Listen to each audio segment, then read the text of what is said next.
Arrêtons-nous un moment ce soir sur ce qui se passe à Cuba et plus important encore dans le cadre de cette émission, qu'est-ce que pourrait engendrer la crise la plus grave que connaît le pays depuis la Révolution de 1959, en fait plus exactement depuis la crise des missiles en 1962, un des face-à-face diplomatiques et militaires les plus dangereux de la guerre froide.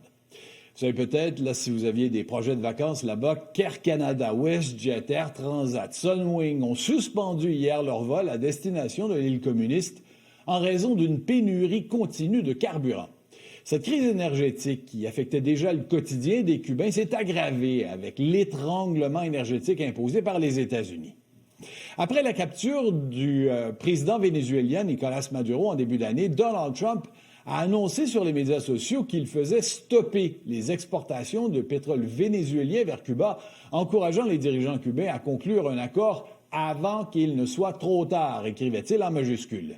C'était particulièrement dramatique parce que le Venezuela a longtemps maintenu Cuba à flot en lui fournissant 35 000 barils de pétrole par jour en échange de soins médicaux dispensés par des médecins cubains. Ces dernières semaines, selon nos collègues de l'agence France-Presse sur place, aucun pétrolier n'est arrivé à Cuba. Le Mexique, qui est le deuxième fournisseur de pétrole de l'île jusqu'à la chute de Maduro, en tout cas c'était le cas, a suspendu ses propres livraisons et est en train de négocier avec Washington certaines manières d'envoyer du pétrole à la Havane sans subir de représailles de la part de son principal partenaire commercial. Entre-temps, le gouvernement cubain a dû annoncer la fermeture de certains hôtels faiblement occupés et le regroupement par la suite des touristes dans d'autres hôtels. Les journées scolaires ont été réduites, les universités fonctionnent désormais à distance comme pendant la pandémie de COVID-19. Sauf qu'en réalité, privé de près de 50 de ses besoins énergétiques quotidiens et sous la menace de sanctions américaines contre ses autres fournisseurs, le régime castriste est au bord de la rupture. Une rupture qui pourrait subvenir rapidement. Alors ce soir, je mets de l'avant 3 scénarios possibles pour l'île communiste de 9,6 millions d'habitants, rendue très vulnérable depuis la fin de son approvisionnement en pétrole. Je vois d'abord ce que j'appellerais un modèle birman, inspiré par la junte de salut national qui dirige présentement le Myanmar. Vous savez, ce modèle implique que le Parti communiste cubain se montre incapable plutôt de gérer d'éventuelles émeutes provoquées par les coupures d'électricité et les pénuries de toutes sortes, incitant l'armée à prendre officiellement les rênes du pays. Déjà, les forces armées cubaines contrôlent 80 de l'économie, mais elles écarteraient, dans un tel scénario, l'actuel président Miguel Díaz-Canel instaurerait un état de siège pour maintenir l'ordre, tout en ouvrant secrètement des canaux de négociation avec Washington.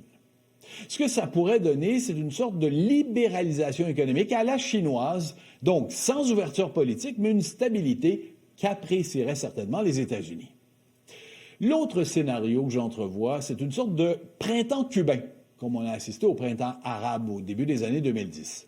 Dans ce cas-ci, la pénurie de carburant paralyserait totalement les transports et la distribution alimentaire. Sans soutien extérieur du Venezuela, mais ni de la Russie, ni de la Chine, probablement réticente à s'engager militairement aux portes des États-Unis, le mécontentement populaire se transformerait en soulèvement massif simultanément dans les grandes villes du pays.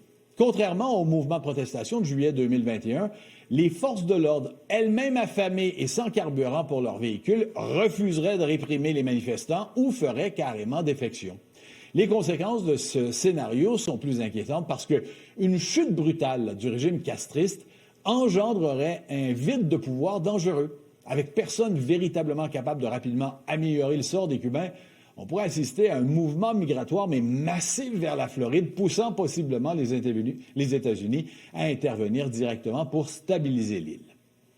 Enfin, il y a toujours la possibilité que le régime parvienne à survivre grâce à une répression féroce et une aide minimale, mais stratégique de la Russie et de la Chine. Le gouvernement pourrait s'y prendre en sacrifiant totalement la consommation civile pour réserver le peu d'énergie restant aux infrastructures militaires et touristiques. La population survivrait grâce au marché noir et au transfert monétaire de la diaspora. Selon les experts de la région, Cuba deviendrait, dans un tel scénario, un État défaillant, une sorte de Corée du Nord des Caraïbes, isolé, mais se maintenant par la force brute. À la lumière de la crise qui sévit présentement dans l'île, que bien des Québécois ont appris à connaître et à aimer au fil du temps, ce sont des aboutissements possibles. C'est important de rappeler toutefois que des prédictions semblables concernant l'effondrement du gouvernement cubain ont déjà souvent été formulées, notamment après la dissolution de l'Union soviétique, qui avait été le principal soutien de Cuba. Mais elles se sont toujours révélées fausses, ces prédictions-là. Il semble cependant que cette fois-ci, il n'existe vraiment aucun bienfaiteur prêt à sauver l'économie cubaine en ruine. La suite, en conséquence, risque de ressembler à rien de ce qu'on a vu depuis plus de 60 ans là-bas.